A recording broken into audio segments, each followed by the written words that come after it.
In this video, we are going to create a new home page. Before we create a new home page, we will have to delete this home page that we have right here. This home page was the one created when we created our application. So we are going to delete the home page and also delete the list page as well. So this list page we are going to delete from our pages folder. Now to get started, what we need to do first, let's go into Visual Studio Code. Right here, you can see under the pages folder, we have the home page and the list page. We are going to delete and also then create a new home page. So I'll just right click, then delete. Now I'll do the same for the list page as well. I'll delete. Then we need to go into our app.module.ts. You can see we have the import for the home page and the list page. We don't have them, so we'll take them out. We'll take both of them out. Then also we'll take them out from the declarations array and the entry components array. I'll save that. Then go into my app.components.ts. Also here I have the imports for the home page and the list page as well. So let me just make this a string so that we would not have to try to clear any errors. Here as well, let me just take this one out or make them strings. I don't need the list page, so I'll take them out. Later we're going to see how we are going to add our pages to this array. So right now I've deleted the home page and the list page. Now to create a new page, let's open a new terminal.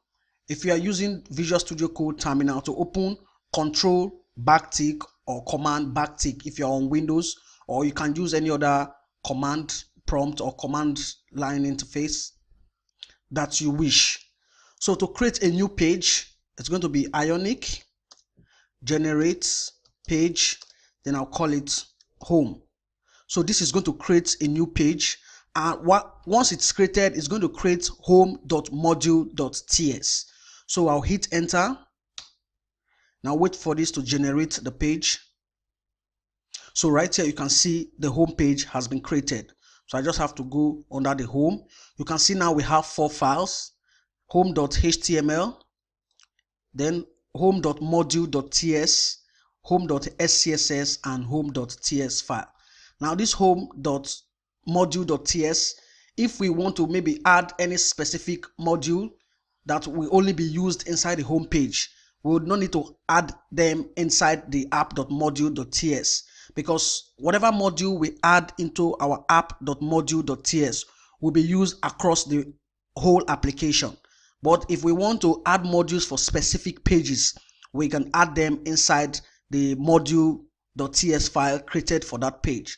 So if we want to use a module that will be specific only for the home page, we can add it inside this home.module.ts. So right now you can see we have the home.module or home page. If I go to the browser, here you can see we're having this error. It says invalid link. The reason is because if I go back to the app.components, we are adding this here as a string. Now what we're going to do, open the app.module.ts. We are going to use what I call lazy loading. In the last section, I explained what lazy loading is all about. So basically, when we create pages, like for example, we have this home page, and maybe we create another page called search page. So when we load, or when the app loads, it's going to load all the pages into the memory, even though by default we are only going to be seeing the home page.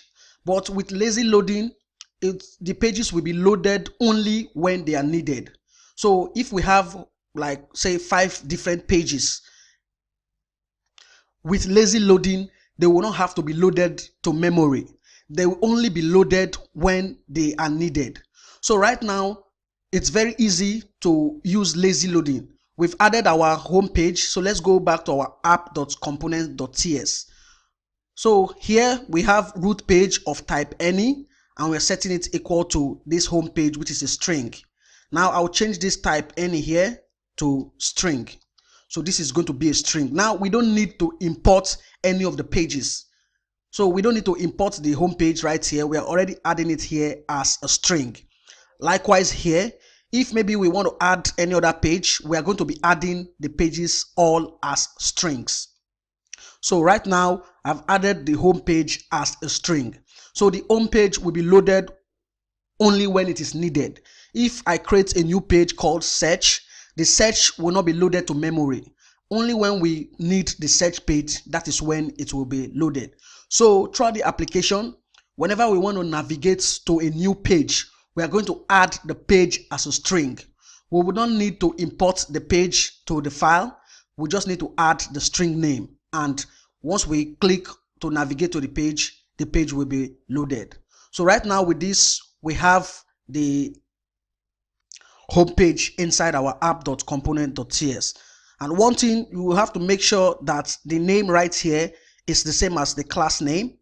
You can see we have the class name here as home page, and also we have it here as home page. Don't worry, whenever we create a new page, Ionic will always append the name page to whatever name we are, or whatever page name we are adding. So we have the home page right now. So let me go back to the browser.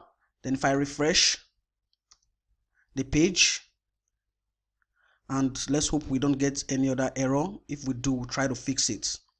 Right here it says module build failed. Seems like it's trying to look for list.ts file. So let's try to find out where we still have the list.ts file. So now you can see I have the home page. Now the reason why that error was being displayed, it's because there are sometimes when you create a new page, you will have to stop your server and restart before it's going to like apply the changes. So what I did was I just had to stop the server, restart, and the error disappeared. So right now I have the home page. Now we can't see the menu page because we don't have the home page set as the root page yet. But now you can see we have the home page being displayed because we deleted the one we had earlier and we created this new home page. It now has the home.html, home.module.ts file, home.scss, and home.ts file.